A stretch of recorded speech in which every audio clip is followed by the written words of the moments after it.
Radio-Québec. Les Québécois parlent aux Québécois.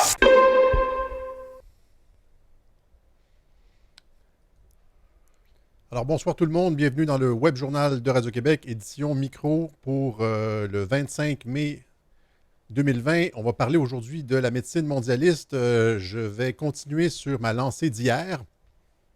J'expliquais hier, en effet, qu'il y avait dans le monde, salut tout le monde, qu'il y avait en fait deux catégories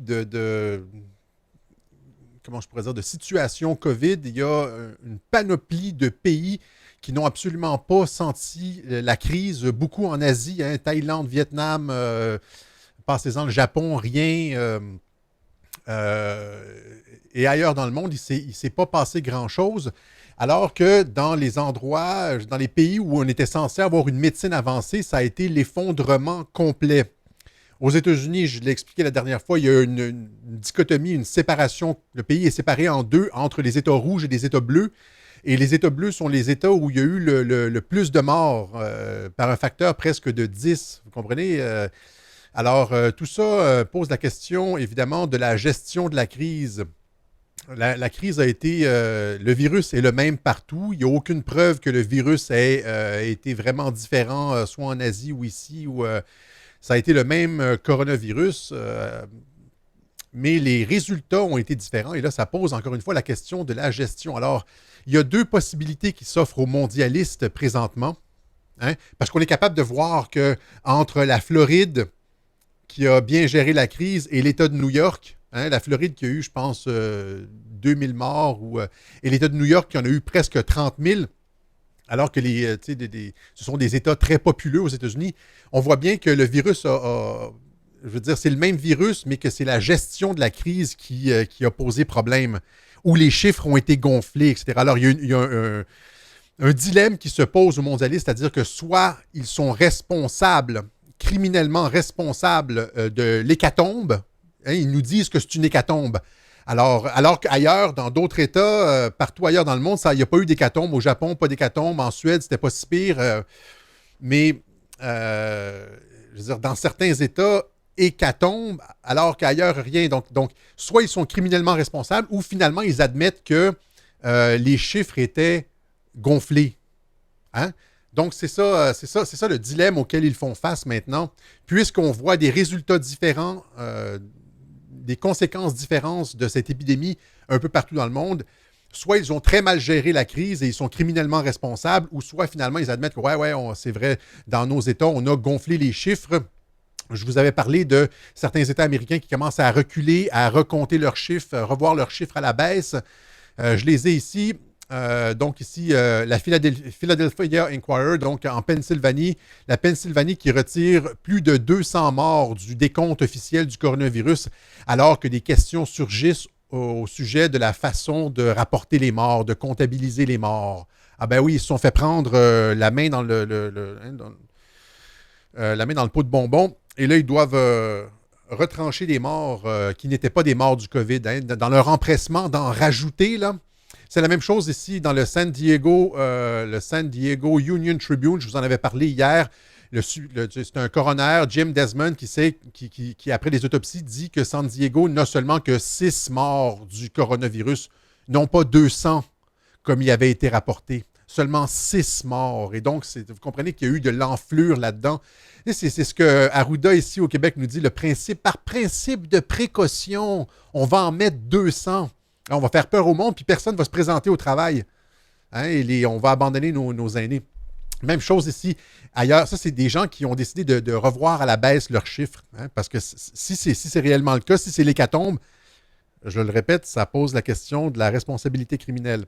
Alors, ici, Walter Riccardelli, le Arruda italien, le responsable de la santé publique en Italie. Mes lunettes sont croches.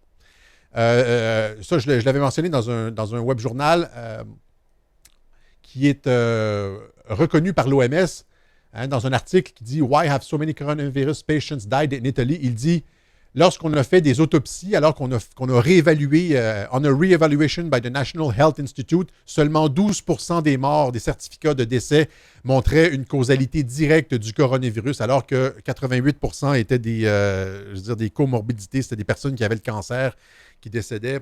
Et là, je reçois de plus en plus de messages au Québec de personnes dont les parents ou les grands-parents décèdent de cancer et on dit que c'est du COVID. Hein, j'en reçois les messages. Alors, éventuellement, la population va avoir la puce à l'oreille, Arruda. Tu comprends? Et c'est toi qui vas être responsable de tout ça.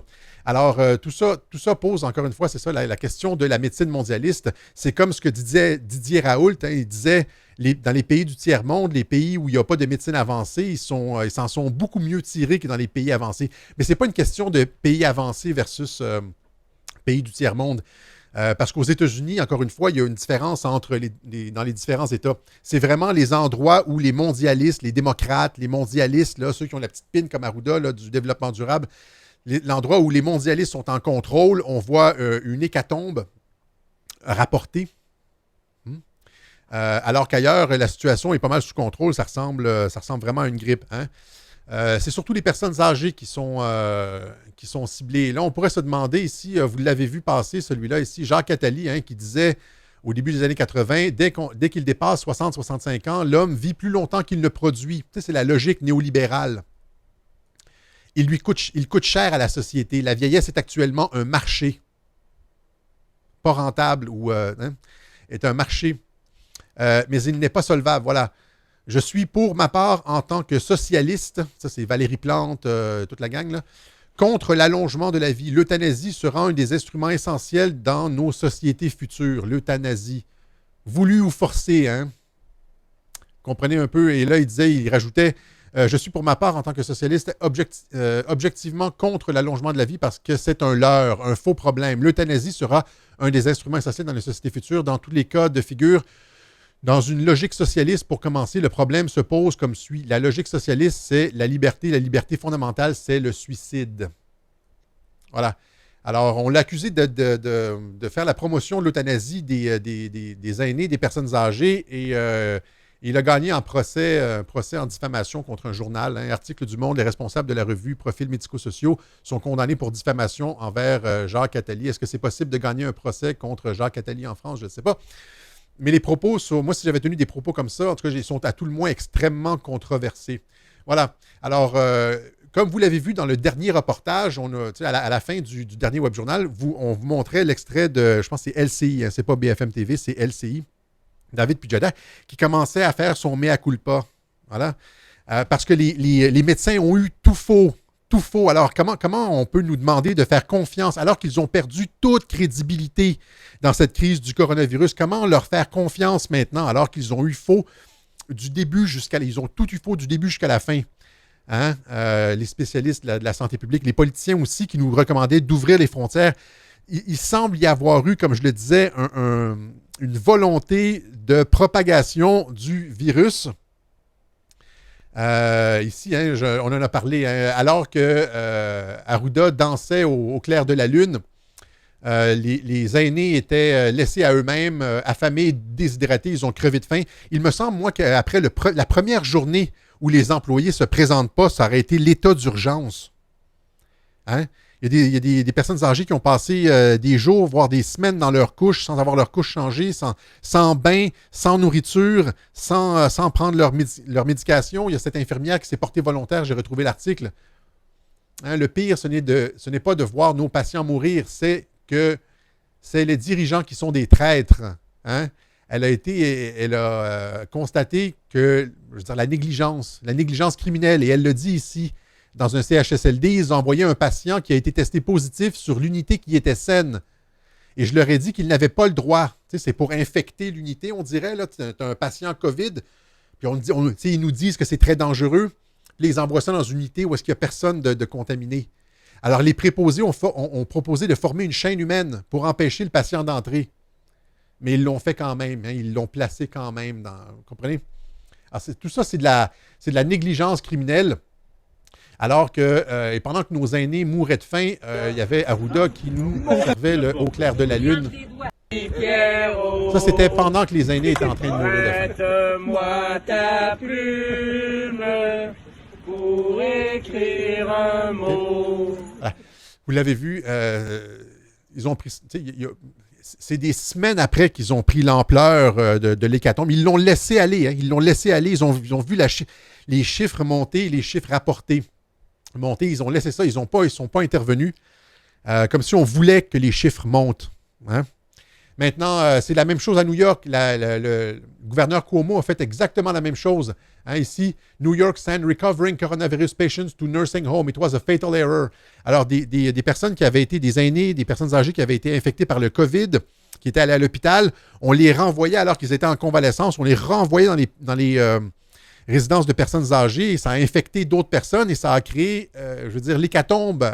Encore une fois, dans un État démocrate. Hein. Another 1700 virus deaths reported in New York nursing home. C'est l'hécatombe aussi dans les résidences de personnes âgées à New York. Et ça a l'air, encore une fois, délibéré. Vous comprenez?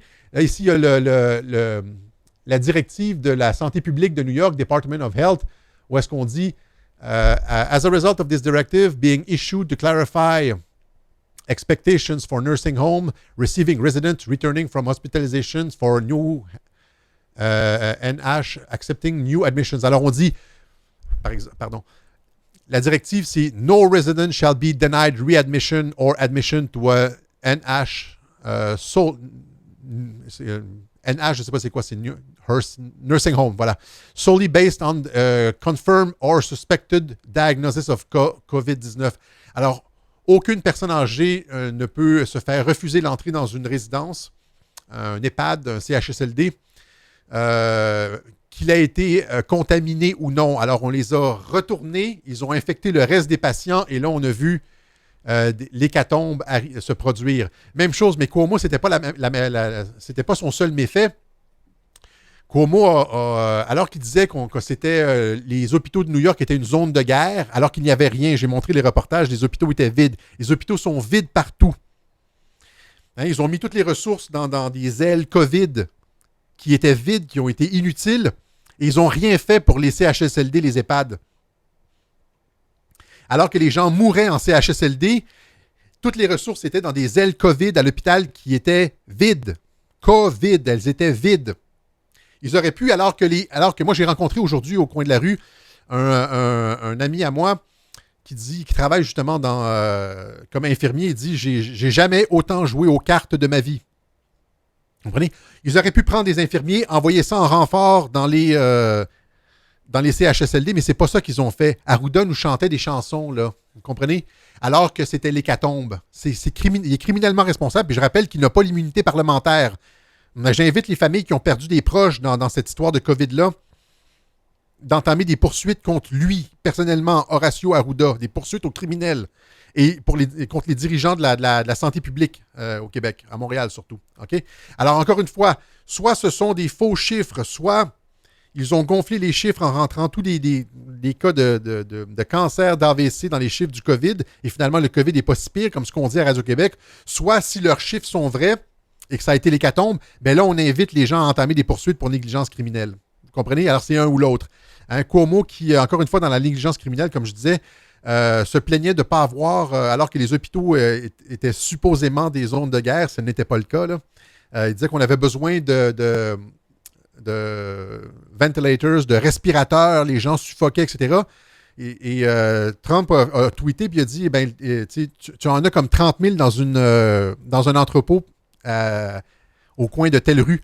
Et là, il s'est fait prendre parce qu'il les avait cachés. Alors, encore une fois, il y a de la négligence criminelle. On cache les outils, les respirateurs, on réadmet les personnes dans les unités saines. Vous comprenez, c'est ça, il y a de la responsabilité criminelle dans tout ça. Et c'est la même chose en France, en Belgique, en Espagne. C'est toujours le même... les résidences de personnes âgées qui sont ciblées, évidemment, selon un peu la logique de Jacques Attali. Je ne veux pas l'accuser, mais c'est la logique néolibérale. Hein, coronavirus, les résidents d'EHPAD représentent la moitié des décès comptabilisés en France. Décès dans les EHPAD, des centaines de morts dans les Hauts-de-France. Question éthique que soulève la prescription du Rivotril. Alors ça, c'est la question éthique en France. c'est qu'il y a un puissant sédatif qui a été autorisé pendant l'espace de 2 semaines. Hein. C'est comme quand on juge que quelqu'un n'est pas viable, on lui donne ce sédatif-là et puis il décède rapidement sans douleur. Il y a des gens qui ont dit que c'était une forme d'euthanasie. La bioéthique française dit non, la personne allait mourir de toute façon. Il y a un débat là-dessus. Je vous invite, les gens qui veulent creuser le sujet, à aller chercher sur YouTube surtout des informations sur Rivotril, euthanasie. Il y a plein de personnes qui ont commenté sur Facebook dès le décret, à partir du 28 mars, je pense, il y a eu un décret du gouvernement français qui autorise l'utilisation de ce médicament. Et là, presque 70% des morts se font dans les EHPAD, là, dans les CHSLD en France, se font dans les 2 semaines où ce médicament est utilisé. On a, je ne veux pas dire euthanasié, mais en tout cas, ce qui semble être euthanasié, des centaines et des centaines, voire des milliers de personnes âgées. L'euthanasie a été comme essentiellement, selon les dires de certains, légalisée en France. Alors, on a utilisé ce médicament-là. La raison qu'a donnée le gouvernement, c'est que c'était pour éviter l'engorgement des urgences. Hein? Quand les gens avaient de la misère à respirer et qu'ils ne semblaient pas qu'ils allaient s'en tirer, on les a juste piqués avec on leur a donné du Rivotril pour en finir, au lieu de les envoyer à l'urgence pour les soigner. L'argument, c'est pour éviter un cas à l'italienne, une surcharge des urgences. Mais la France, c'est pas l'Italie. Et je veux dire, l'Italie a un très, très, très mauvais système de santé déjà. Vous comprenez? Donc, la comparaison est en tout cas, est boiteuse à tout le moins. Ici, même chose. C'est la même chose partout où il y a des gouvernements mondialistes. Épidémie en Espagne, des maisons de retraite touchées de plein fouet. Même chose en Belgique, COVID. Pourquoi le taux de mortalité est si élevé en Belgique, surtout dans les résidences de personnes âgées? En Allemagne, rising number of COVID-19 deaths in Germany's retirement homes and caring homes. Pourquoi c'est juste dans les endroits où il y a des gouvernements mondialistes que les maisons pour personnes âgées connaissent une hécatombe comme celle-là? Est-ce que c'est parce que, je reviens toujours au thème de ce web journal, est-ce que c'est parce que on a décidé d'utiliser la comptabilité créative pour faire gonfler les chiffres en utilisant les résidences pour personnes âgées, puisqu'il y a des morts de toute façon, et donc on utilise ça comme subterfuge? Ou bien il y a eu réellement une hécatombe et là, ils sont criminellement responsables. Et il va devoir y avoir des enquêtes sur ce qui s'est passé dans les résidences de personnes âgées. Moi, ce que je suggère aux mondialistes comme Arruda, c'est de finalement revoir le nombre de morts à la baisse, comme ils l'ont fait aux États-Unis, dans certains États. Expliquer qu'il y a eu des erreurs dans le décompte, parce que sinon, ils sont criminellement responsables. Voilà. Alors, on va terminer avec une nouvelle intéressante. Premièrement, il y a ça ici. OK? L'application, si votre téléphone cellulaire vous demande, votre iPhone vous demande de faire un upgrade, ne le faites pas. Et lisez le contrat, la notice pour le upgrade. On va envoyer ça ici pour la mise à niveau. Alors, pour iOS 13.5, permet d'accéder plus rapidement au champ de saisie du code sur les appareils qui fonctionnent avec Face ID en cas de port de masque. Intègre la notification pour prendre en charge les apps de recherche de contact de la COVID-19 mises à la disposition des autorités de santé publique. OK? Alors, votre téléphone maintenant est comme, prend en charge, rend plus facile la transmission de données, va peut-être aller voir dans vos contacts, savoir à qui vous avez parlé, etc. Vous comprenez? Afin de trouver la source du COVID, etc. Donc, ne faites pas le upgrade, vous allez perdre votre vie privée, vos informations médicales vont être transmises, etc. Il y a aussi, donc ça c'est intéressant, il y a aussi ça ici, on nous a vendu, encore une fois, cette application de traçage des contacts avec l'intelligence artificielle, à tout le monde en parle au Québec. Intelligence artificielle, un remède contre la COVID. Sur le plateau de Tout le monde en parle de Guillaume Lepage, reçoit les scientifiques Valérie Pisano et Yoshua Bengio de l'Institut québécois d'intelligence artificielle, MILA. Et là, quand on regarde MILA, MILA, c'est... où est-ce que ça se trouve, MILA? Ça se trouve à Montréal, au 666. Au 6666 rue Saint-Urbain. Ça ne s'invente pas. Alors, oui, tout ça, c'est intelligence artificielle. C'est le thème 666, intelligence artificielle. J'en ai parlé dans Lucifer, dans la culture populaire, un web journal d'il y a à peu près 6 mois. Hein. Donc, c'est un peu l'intelligence artificielle, le 666, le monolithe, etc. Donc, c'est un peu... ouais, vous irez voir ça. Ça touche à la mythologie, le serpent, la pomme, Apple, la pomme, hein, l'intelligence, l'éclair, Prométhée qui amène la lumière aux hommes, etc. etc. Alors, 666, une raison de se questionner sur ce qui est en train de se passer. Alors, on va se laisser là-dessus, la gang. 30 minutes, c'était un micro-web journal. On va se donner rendez-vous peut-être mercredi ou jeudi pour une autre. Le masque n'est pas obligatoire, non. Le masque n'est pas obligatoire. Il est obligatoire, je pense, si vous êtes... non, je pense pas qu'il... En tout cas, moi, je ne le porte pas, whatever.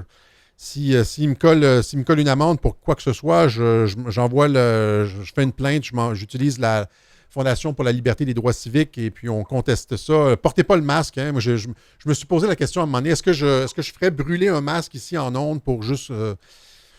non, c'est un peu provocateur, mais moi, à chaque fois, en fait, pour terminer là-dessus, là, à chaque fois que je me promène dans la journée, là, il y a toujours... j'arrête toujours 3-4 personnes chaque jour là, depuis à peu près une semaine. Je leur dis pourquoi tu portes le masque? Es-tu malade? Non. Pourquoi tu portes un masque? Ça ne sert à rien. Ils ont dit que ça ne servait à rien. J'essaie de convaincre les gens d'arrêter de porter le masque, tout simplement. C'est un outil de contrôle social. L'épidémie, c'est une épidémie, ce n'est pas une pandémie. Elle est essentiellement terminée à 99,99999% terminée. Je veux dire, elle n'affecte pas les personnes en santé, elle n'affecte pas les personnes de moins de 80 ans, etc. Il n'y a aucune raison de porter un masque, c'est une mesure de contrôle social. Si on le faisait tous, hein, essayer de convaincre les personnes autour de nous d'arrêter de porter des masques, de se foutre un peu de la distanciation sociale, de déposer des plaintes, là, on gagnerait contre ce gouvernement corrompu. Voilà. Vous pensez quoi de notre Didier Raoult? J'en ai parlé longuement. Allez sur la chaîne YouTube et regardez toutes les vidéos que j'ai faites sur Raoult. C'est la référence. Si je travaille, il est obligatoire. Oui, en fait, ils ne peuvent pas vous imposer de porter un masque. Encore une fois, la Fondation pour la protection des libertés civiles peut contester ça. Stéphane Blais, il y a un site maintenant, déposer les plaintes, refuser de le porter. Parlez-en à Stéphane Blais. Je ne suis pas au courant de tous les trucs légaux, là, mais c'est de la frime, 100% de la frime.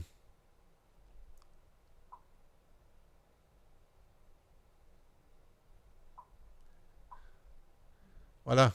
OK. Alors, à bientôt. Peut-être autour de jeudi, je pense. Allez, salut la gang.